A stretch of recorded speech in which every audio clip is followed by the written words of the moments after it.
በመለኛ ገጽ ዛሬ ሁለት አይነት ቂንጬ እንዴት እንደምታዘጋጁ አሳያችኋለሁ። አንዱ ብቻውን በቂንጬ የሚዘጋጅ ሲሆን ሁለተኛው ደግሞ እንቁላል ያለው ቂንጬ ነው። በቤት ውስጥ ለማዘጋጀት በጣም ቀላል ስለሆነ ሁላችሁም እንደምትሞክሩት ተስፋ እናደርጋለን።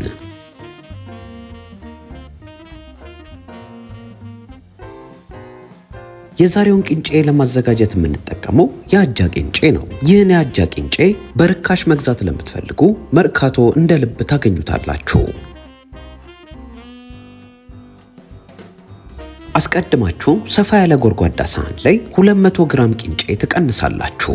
ዛሬ የማሳያችሁ የግብአት መጠን ለሁለት ሰው የሚበቃ ሲሆን ነገር ግን እናንተ በዛ አድርጋችሁ ማዘጋጀት ከፈለጋችሁ የግብአት መጠኑን ከፍ ማድረግ ይኖርባችኋል።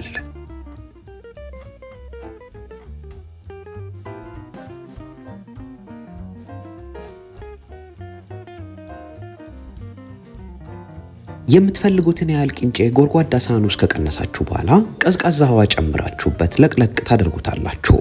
ቂንጬውን የምናጥብበት ምክንያት ላዩ ላይ የሚገኘውን አዋራ ሙልጭ አድርጎ እንዲያወጣልን ነው።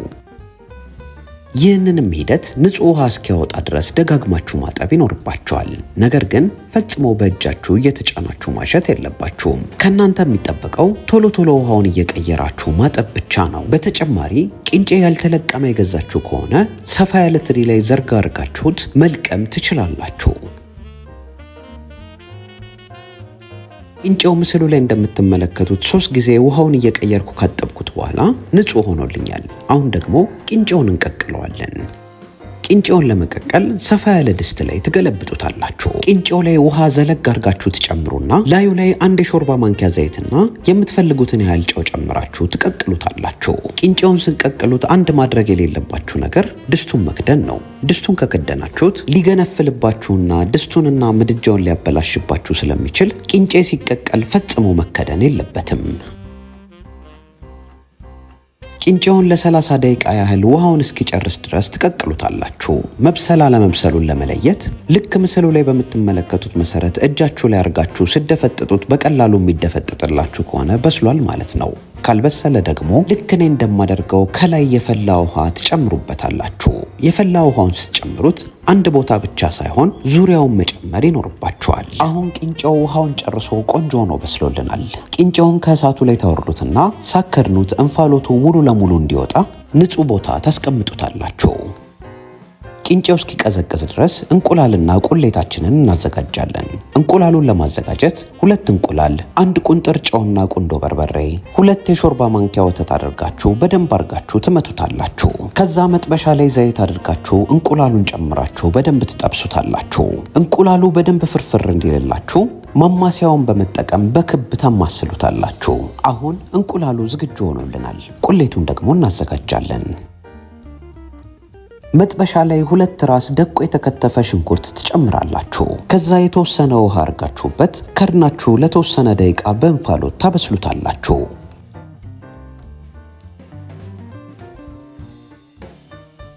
ሽንኩርቱ ውሃውን ጨርሶ በደንብ ከበሰለላችሁ በኋላ 3 የሾርባ ማንኪያ ዘይት ጨምራችሁ በደንብ ታማስሉታላችሁ። ከ6 ወር ጀምሮ ላሉ ልጆች የተለያዩ የምግብ አይነቶችን እንዴት እንደሚዘጋጁ መማር ከፈለጋችሁ መለኛ ለልጅ የሚል የቲክቶክ ገጽ አዘጋጅተንላችኋል።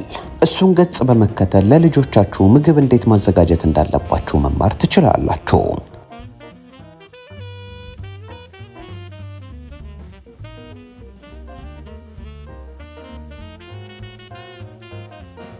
ሽንኩርቱ በዘይቱ በከፊል ከተጠበሰላችሁ በኋላ ከላይ 1 የሾርባ ማንኪያ በርበሬ ትጨምሩና በደንብ ታማስሉታላችሁ። የመለኛን የዩቲዩብ ገጽ ሰብስክራይብ ካላደረጋችሁ ሰብስክራይብ አድርጉልን። እንዲሁም በየጊዜው የምንለቃቸው ትምህርታዊ ቪዲዮዎች እንዲደርሷችሁ የደወል ምልክቱን መጫን እንዳዘነጉ። የተለያዩ የሀበሻ እንዲሁም የባህር ማዶ ምግቦችን መማር የሚፈልጉ ወዳጅ ዘመድ ጓደኞች ካሏችሁ ይህን የመለኛ ገጽ አጋሩልን።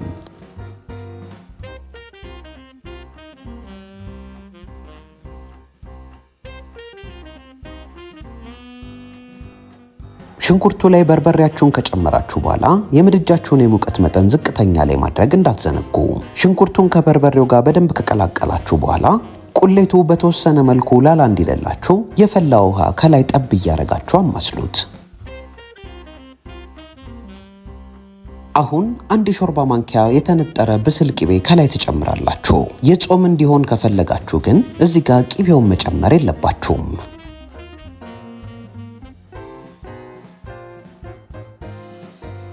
ቅቤውን ጨምራችሁ ለተወሰነ ደቂቃ ካቁላላችሁት በኋላ ግማሽ የቡና ማንኪያ የማቁላያ ቅመም ከላይ ታደርጋላችሁ።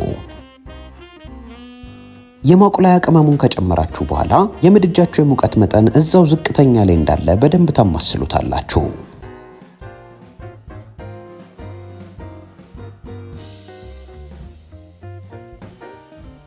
አሁን አንድ የሾርባ ማንኪያ ነጭ ሽንኩርት ከላይ ትጨምሩና ማቁላላታችሁን ትቀጥላላችሁ። መለኛ ገጽ ላይ የተለያዩ የፈረንጅ እንዲሁም የሀበሻ ምግቦችን ስናዘጋጅ ለማጣፈጥ የምንጠቀምባቸውን ቅመሞች እንዴት እንደምናዘጋጃቸው መማር ከፈለጋችሁ እዚሁ ገጻችን ላይ በሰፊው ታገኙታላችሁ። ከናንተ የሚጠበቀው መለኛ የሚለውን ቃል በማስቀደም የምትፈልጉትን የቅመም አይነት መጻፍ ነው። ነጭ ሽንኩርቱን ጨምራችሁ ለተወሰነ ደቂቃ ካቁላላችሁት በኋላ 2 የተፈጨ ቲማቲም ከላይ ትጨምራላችሁ።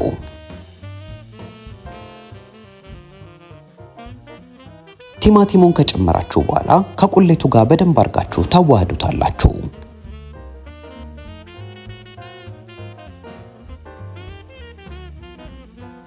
ቲማቲሙ ከቁሌቱ ጋር በደንብ ከተዋሃደላችሁ በኋላ የምድጃችሁን የሙቀት መጠን መካከለኛ ላይ አድርጋችሁ ቲማቲሙ በእንፋሎት እንዲበስልና ውሃውን እንዲጨርስ ከላይ ትከድኑታላችሁ።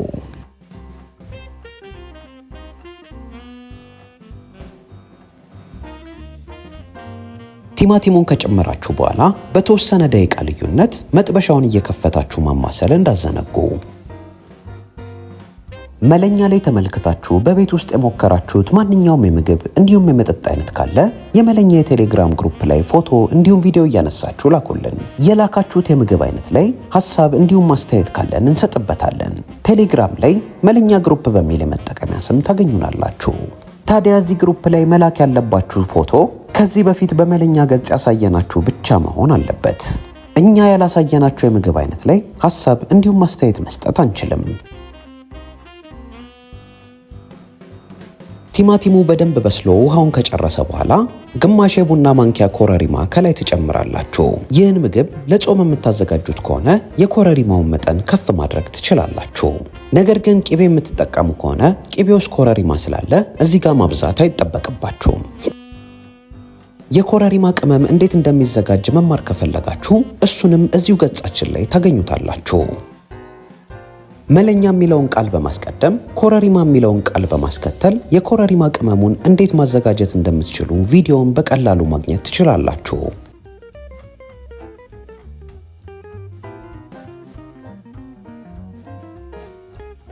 ኮረሪማውን ጨምራችሁ ለተወሰነ ደቂቃ በደንብ ካቁላላችሁት በኋላ የምትፈልጉትን ያህል ጨው ታደርጋላችሁ። ነገር ግን እዚህ ጋር አንድ መዘንጋት የሌለባችሁ ነገር ቂንጬውን ስቀቅሉ እንዲሁም እንቁላሉን ስታዘጋጁ ጨው ስለተጠቀማችሁ እዚህ ጋር የምትጨምሩትን የጨው መጠን መጠንቀቅ ይኖርባችኋል። ጨውን ጨምራችሁ በደንብ ካዋሃዳችሁት በኋላ ግማሽ የሾርባ ማንኪያ ለጋ ቅቤ ከላይ ታደርጋላችሁ። ለጾም የምታዘጋጁት ከሆነ እዚህ ጋር ቅቤ መጨመር አይጠበቅባችሁም።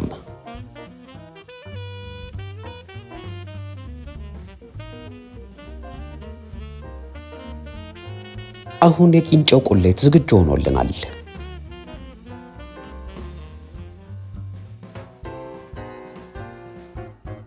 ቂንጬው ለ45 ደቂቃ ያህል ከቀዘቀዘ በኋላ ይህንን ይመስላል። ምስሉ ላይ እንደምትመለከቱት ምንም ሳይቦካ ቆንጆ ሆኖ እየተፈረፈረልን ይገኛል። አሁን ቂንጬውን ያዘጋጀነው ቁሌት ላይ ፈርፈር እያደረግን እንጨምረዋለን። እዚህ ጋር ቂንጬውን ሙሉ ለሙሉ ጨምሮ ከመቀላቀል ይልቅ ትንሽ ትንሽ እየጨመራችሁ በሰፊ ማንኪያ ወይም ማማሰያ ቀላቅሉት። የመለኛን የዩቲዩብ ገጽ ሰብስክራይብ ካላደረጋችሁ ሰብስክራይብ ማድረግ እንዳዘነጉ፣ እንዲሁም በየጊዜው የምንለቃቸው ትምህርታዊ ቪዲዮዎች እንዲደርሷችሁ የደወል ምልክቱን መጫን እንዳዘነጉ። የተለያዩ የፈረንጅና የአበሻ ምግቦችን መማር ከፈለጋችሁ ይህን የዩቲዩብ ገጻችን ምርጫችሁ አድርጉ። ቂንጬውን በሚገባ ከቀላቀላችሁት በኋላ ከላይ ትንሽ ቃጠል እንዲያደርግ ደቆ የተከተፈ ቃሪያ አድርጉበት። ለጾም የምታዘጋጁት ከሆነ ቅቤና እንቁላሉ ሳይጨመርበት ቀጥታ ማቅረብ ትችላላችሁ። ቂንጬ በቁሌት እንግዲህ እንዲህ ነው የሚዘጋጀው።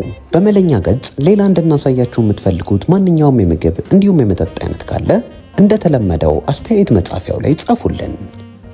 እንቁላል የገባበት ቂንጬ ደግሞ ከዚህ ቂንጬ ቀጥሎ ታገኙታላችሁ። የዛሬውን ቪዲዮ ስለተከታተላችሁ ከልብ እናመሰግናለን።